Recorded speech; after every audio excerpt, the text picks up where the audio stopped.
Omwana utwire nabonesibwa yamanywanga Arnold Mutunzi ow'emyaka 7 kandi nyina rumi yamanywanga Reverend Rogers Mugabe ori omwahura kanisa ya oburisa bwa Chihunda Church of Uganda omuri Chihunda Ward Kabohe Archdiaconry omuri Shema Municipality.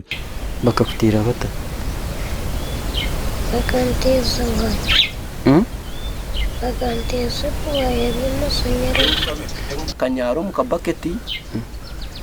akuba biremba shesha mba kunyara akuba bemba nyara makabaketi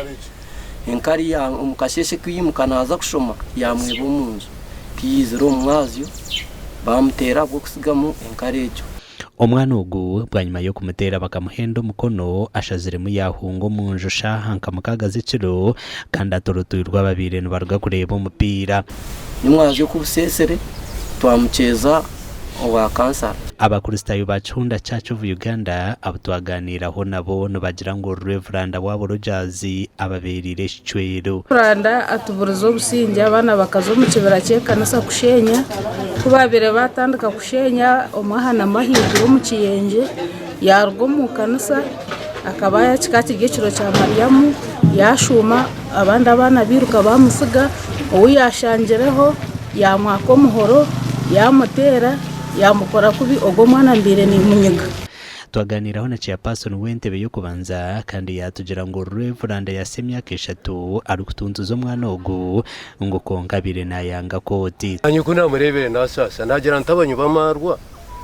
kabatakutera bato bana onkiyozundwe niyoseme kubana otero tomwana ikigambo kiyangarikira makajya tumure kure ngarike mugarike atumure kure ngarike mwongere mwenanye njera ntikamutwara polisi utubantu shuma umburuza tweta atato mwana ninya namwemerire atumunsigire atinyoni njya kugamba na Reverend ece kintu nkito abebembeze n'ikintu kibumunonga kubona utura n'umwana wefuzi naratari wefuzi ukamutuntuza ukamutocharinga ntocharinga etashimikwa nekugo. Twaganiraho na Reverend Rogers Mugabe kandi yayanga kutubwire buri kumara hasumu okugaruka mebuza hanshongezi radio sokambuza wanje tugiro wanje rukabuza